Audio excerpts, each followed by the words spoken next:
Hey, it's Jordan, and this video commentary is being recorded on the late evening of Tuesday, November 24th, 2020. Hope everybody's doing well. And in this video, I am going to answer the question, are higher bond yields bad for gold? So we're going to look at bond yields and the impact on gold. Another way to look at bond yields is also interest rates. So when you say interest rates, you're probably more referring to shorter term, whereas when you say bond yields, that tends to mean you're looking at longer term. But there's no specific definition. I mean, either or is fine, but that's kind of how I look at it. But first, let's do a quick review of gold's fundamentals. And so the driving force for gold is you have declining or negative real interest rates.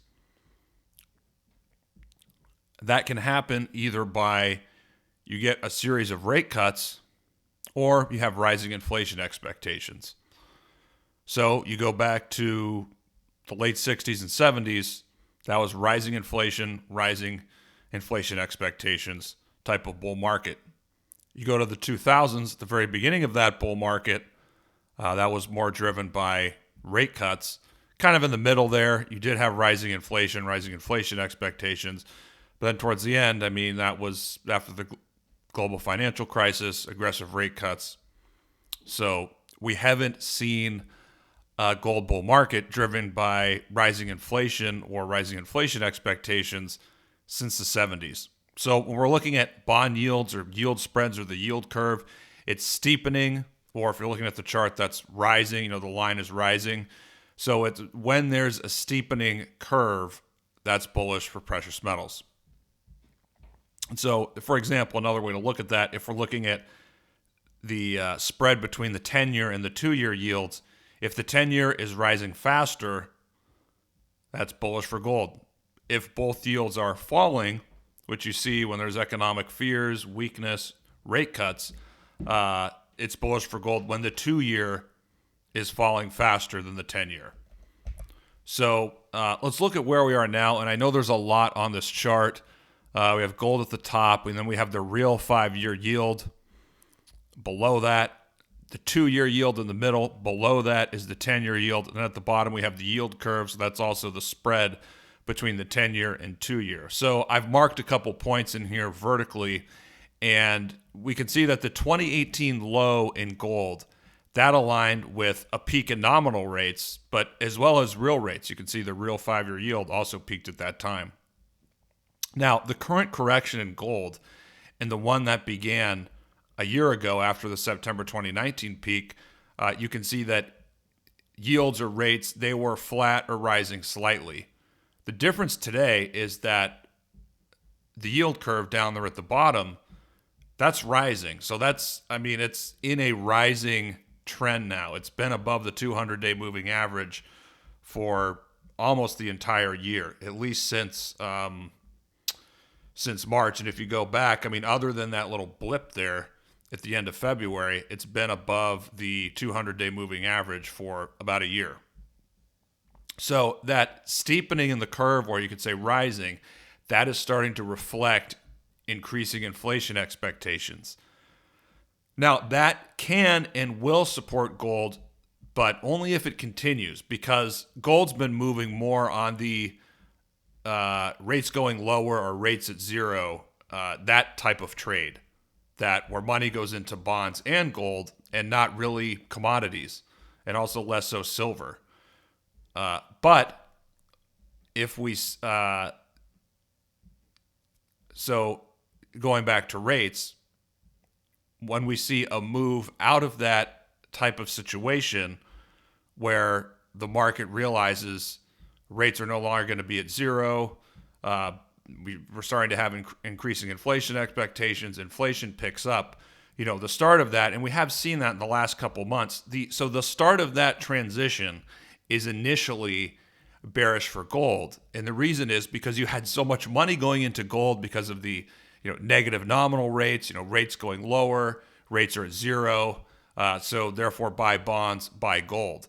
So that's what's been driving gold. And so when it switches over to a period of rising inflation expectations, the initial change in that is bearish for gold, because that that money that was going into gold for the previous reasons, now those reasons are no longer there, so the money goes out of gold and it goes into other things at the expense of gold. But that's initially. Now I don't know. I can't predict the future. I don't know if we're going to see rising inflation expectations immediately, or if it's going to start happening in 3 months, 6 months, after the pandemic, or 12 months. I don't know if that's going to sustain here and really continue. We might get another period of weakness, or fears of deflation again, which could, even that in itself, you'd see more money go back into gold and bonds at the expense of commodities. So there's a lot of nuance here. So higher yields at this point, initially negative for gold, but ultimately that's not the case if the yield curve is steepening. And if that steepening is driven by increasing inflation expectations, which it is. And so you can see that there at the bottom. That's really the one of the most important things here to keep in mind with respect to higher rates and bond yields. And the other thing which you'll see, because I think eventually, again, I don't know if it's 3 months or 9 months or 12 months, eventually we're going to get into a period of rising inflation expectations. And what will happen is you'll see the 10-year yield will rise, the 30-year yield will rise, but the Fed they don't want to hike rates for years. So you'll see long-term interest rates tick higher, but you'll see the 2-year, the proxy for the Fed funds rate, you'll see that just kind of do nothing, or maybe it has increases to the upside in baby steps, while the other yields are rising, more steadily. So that's my analysis in this video. To cut it all down to a sentence or two, given the context, an initial rise in long-term rates and inflation expectations is negative for gold. But if that continues, if it sustains itself, eventually that's going to be really bullish for gold. Is there a point when we know that it becomes bullish for gold and that change? I'm not really sure. We just have to look at the technicals of the market and see how gold's acting.